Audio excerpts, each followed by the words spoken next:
you said the job doesn't change regardless of who's playing quarterback, but Jerry's breakout year last year, much of that was a reminder that sometimes receiver production can be environment dependent as well. Yeah, I mean, I agree. Like, Jerry did a great job of coming in here and really ignoring any noise that was out there. Noise right there. So he did a tremendous job of ignoring the noise and really just focusing in on what we wanted him to do to be successful in that play. Jerry's very coachable. A lot of these guys, you think, like guys ask me, are these guys coachable? We have a coachable group, and it starts with Jerry Jeudy. So if he accepts coaching and works hard, good things are going to happen. What do you think of this general notion that receivers are mercurial or emotional or something like that? What do you think of that general stereotype? I'll say I'm very fortunate right now with the Cleveland Browns receivers. We have a great group. We have a group that is just unselfish. I enjoy coaching those guys. I come in the room every day in a great mood because the group I'm going to stand in front of is just tremendous in terms of their work ethic, their humility.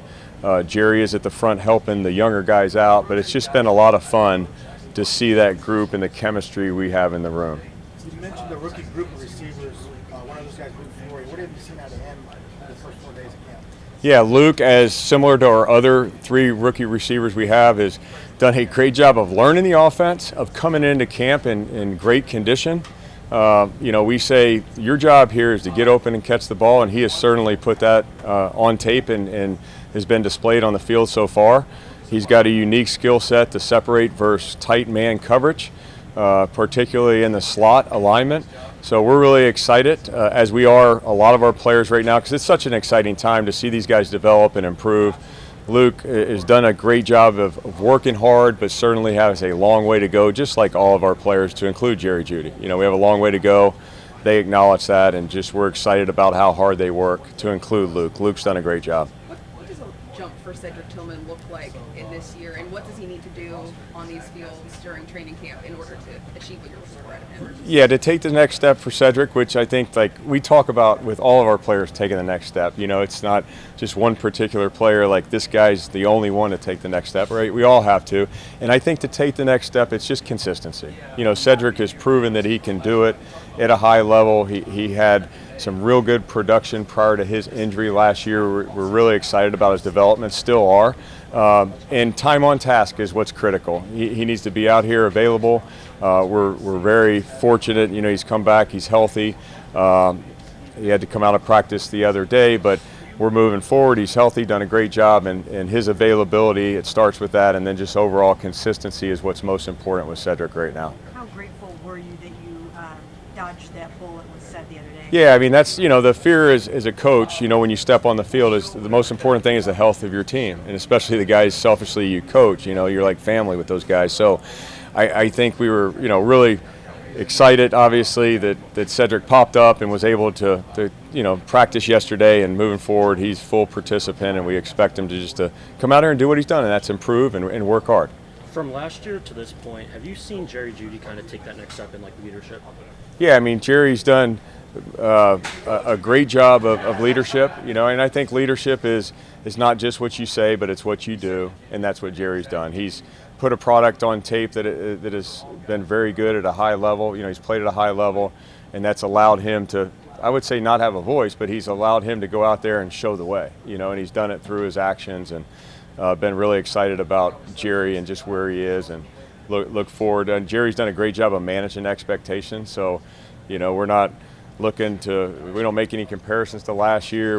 Last year is done. We're just trying to do the best we can for the team to win, and that's what Jerry's done. Kevin has praised guys in the past for their versatility. Jerry's one of those guys. Yeah. How important is it to have guys that play, that basically can line up anywhere in a formation? I think it's one of the most important traits of a player within our offense. Is versatility is so important. If you can do more than just one role, it increases obviously your chances to play and really earn a role for the team. So I think we've challenged each of these guys to do something beyond what their normal role is, and the only thing that prevents somebody from doing that sometimes is the mental ability to learn. So we are fortunate that we have a bunch of smart guys in the receiver room that will allow them to play in a multiple position role. Pat's come on today. I know we talk about offensive and defensive line, how that impacts them. But for your group, what does that do for you guys? How does that impact training camp when the pads? Yes, super excited as a receiver coach that pads are on because we get to compete in the run game, and that's such a part of playing the receiver position. We take a lot of pride in it. I think if you're a great running football team, you have receivers that are unselfish that are going to block in the run game. So I am very excited to go out on the field today and see who will compete in the run game. We've challenged the guys just 10 minutes ago in the meeting. As I stand here right now, we're looking forward to getting in the pads. I know our whole team is looking forward to being in pads, but certainly receivers are too. How does the Kenny Pickett injury impact your group right now? He'll probably Yeah, so, we truly, and it's been, regardless of, again, who's stepping in the huddle, now there's one less, but it doesn't affect us at all as far as our job. Our job is to just focus in on the details and the assignment of that play. Again, we have so much on our plate, from route running details to the assignment of the play, that regardless of who's in the huddle, who's throwing the ball, I always joke, I could be out there playing quarterback and really it doesn't change. Their job doesn't change. Obviously the completion percentage would probably decrease significantly if I was playing, right? But their job doesn't change. Their job is to get open, catch the ball. We have so many things to focus in on. Doesn't affect us at all. How we doing? Good. How are you? Yeah, how's practice looking? Good. Tell us. How's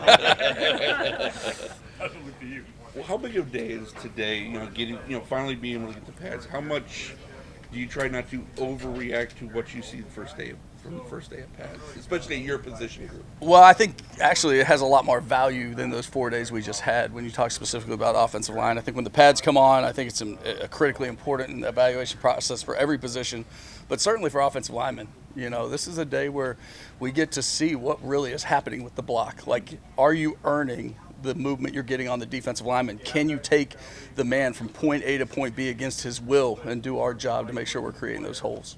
Coach, I know there's been so much talk about DeWand and how different he looks, and he's talked about really building muscle being an emphasis and slimming down. Just what have you seen from him since you've gotten here and then in these early practices? Yeah, I think since I've gotten here, I've seen that commitment to become a better version of himself, and that's what we're all trying to do. So that's great. Impressions in the early practice, I think Friday was probably his best practice all told since I've been here, and that's obviously a very good sign. Now we got to build on it today, because just like everybody in this room, what we got to hunt in these dog days in this phase of this training camp is consistency. And, as an offensive lineman, you can have 58 perfect plays and 2 really bad ones, and that's a really bad deal for our football team. So consistency is the thing we're striving for this week. What made Friday his best practice so far?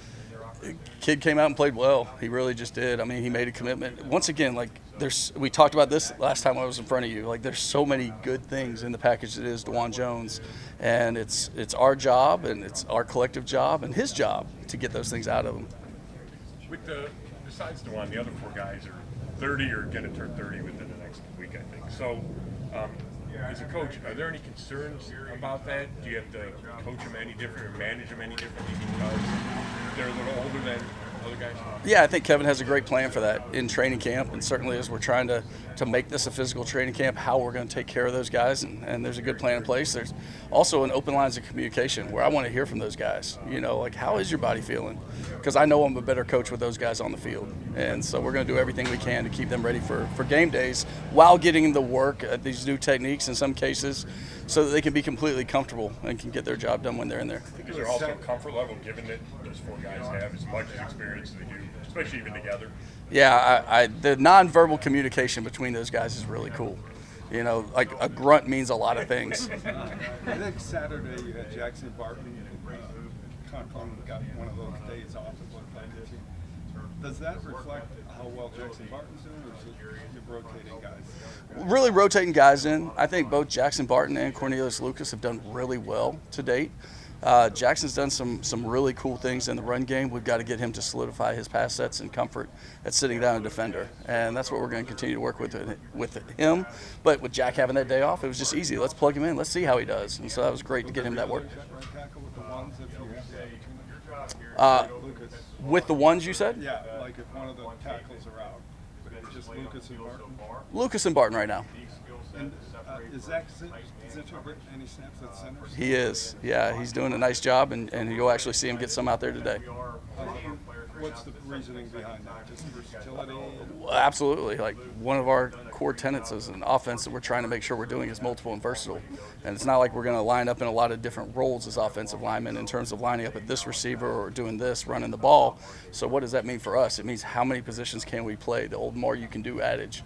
And so if you talk about like a game day roster, if Zach has the ability to be a backup center or certainly an emergency center, that's a big deal for our football team. What have you noticed with Zach just year two? Obviously, you came in last year. I know you weren't here, but he was coming off a broken leg, and now this year it sort of hit the ground a little differently, but just obviously kind of taking over the second year. Yeah, I mean, not being here, can't really speak about last year, but I can talk about what we talked about back in May or June, whenever that was. Like, this is a kid that's had an offseason now, and you're seeing the value of that. I think he's playing at a much higher level than when we first hit the field in April, and that's exactly what I expected. So it's great to see that he's had that time to put in the work, and he's getting more comfortable with these techniques, even as we talk about putting him at center today. Mike, during spring, Stefanski said, during the tush-push discussions, Stefanski said you have some creative ideas for short yardage. Will we see those on the practice field, or could you enlarge that? We'll show whatever Kevin and Tommy choose to show, if that makes sense. I mean, we certainly have a way we believe in doing short yards and goal line, and a lot of it is technique-driven as much as any plays. But, yeah, we believe in, once again, as I talked about, the moving a man from point A to point B against his will. There's no time that's more important that we get the movement than in short yards and goal line. Callahan had a tight end, taking quarterback sneaks for a while. You're going too deep, man, for this conversation, yeah. Is Zinter a six-man, an extra blocker in short yardage? He certainly can be. I think Zach can be. I think Luke Whippler can be. Those are all guys that are possible candidates for that role. Mike, what has allowed Joel Bitonio to remain as productive as he has for as long as he has? I don't know. There's probably some grace of God, but there's also the way that he works and the way that he prepares his body. You know, Kevin gave the guys a night off the other night, and I asked Joel to talk to the room about what his process is going to be on that evening and the next day to prepare for what's to come as we go into 6 practices in a row here in Dog Days. And he's just unbelievable with his process. I think, again, the process is a big part of it. Mike, kind of a big picture offensive line question. You know, you've been involved with it at the grassroots level, recruiting, you know, during your days in college. Have you noticed that the pool of offensive linemen coming up through the system from high school to college, is it shrinking in your the kind of elite kind of offensive line? I think at every level of football right now, it's harder to train guys to be great offensive linemen. So I'm not sure that the pool is shrinking, but the guys that actually get the development to get to that point prior to getting to the National Football League is maybe less. Mike, it's been about, I think, 12 years since you were in the NFL. 15, yeah. 15. Lifetime. Is it seen the game has changed? Certainly some schemes have. The way you relate to players, I've always found it to be the same at all levels. And, you know, I always want the players to know, like, I'm there to help them in every way. And I think that's the job of a coach, whether it's working for Coach Bowden early in my career or whatever. Like, your job as a coach is to take a player someplace he cannot or will not take himself. And so what does that mean? We got to find out uniquely how we help each player. And it's not a cookie cutter or one-size-fits-all model. We're going to have techniques and we're going to have ways to start. But, like, how do I motivate this kid? Or how do I give him a technique that's going to be a good tool for him? But as you talk about schemes, yeah, there's some different things, certainly. Is that the biggest change, schemes? I believe so. Yeah, that and the way the offseason is so flag football-esque. It seems like from watching you actually coach them out there in practices, you're constantly explaining the why for everything you're wanting guys to do. I guess just is that a fair assessment of watching you out there, and if yes, why is that important for even if it's individual drills to be always doing that? Yeah, I think with everything you want to be able to connect the individual drill to team. So again, telling them exactly what we're working and the why, as you're saying. But I think with every block, we talk about AAA, which is not the car service that's going to come give you a tow. It's alignment, assignment, and adjustment. And if I understand the why behind my technique, then it helps me when that adjustment happens, and I need to do it in a fractional second. A couple more. How do you think? Do you think back to Joel? He's the guy of his stature, with number of All-Pros, Pro Bowls he's made. It feels like at a flashier position, he might be a Hall of Fame candidate, but Pro Football Reference, for whatever it's worth, gives him less of a probability. Do you think offensive linemen are properly represented in the Hall? You know, I don't even know the criteria, but what I can tell you is, having watched and studied Joel for years and years and years before I got here, I think he looks like a Hall of Fame candidate to me. I don't get a vote, not my area, but yeah, I don't understand that rationale that you talked about if the Pro Football Reference is saying it differently. Why do you think it could be that? Why is he deserving? Why would there be someone overlooking him? Yeah, I couldn't speak to that. I can tell you again, like the longevity of his career, the high level that he's played at, making those Pro Bowls, and like what do you have to do to make the Hall of Fame? Be top 1 or 2 at your position for a couple of years? He's checked those boxes. When we talk about DeJuan, the fact that he's going to be going against Miles, or has been, and will be in pads, like what kind of extra dynamics is that to him and to you, just given that Miles is probably the best in the business in what he does? Yeah, I mean, as a competitor, you want the best, and especially we can get that work in practice, right? Like, come to the dojo and bring your best, because that's all it's going to do is help us as we learn to fight. And so again, I do think there's tremendous value in that.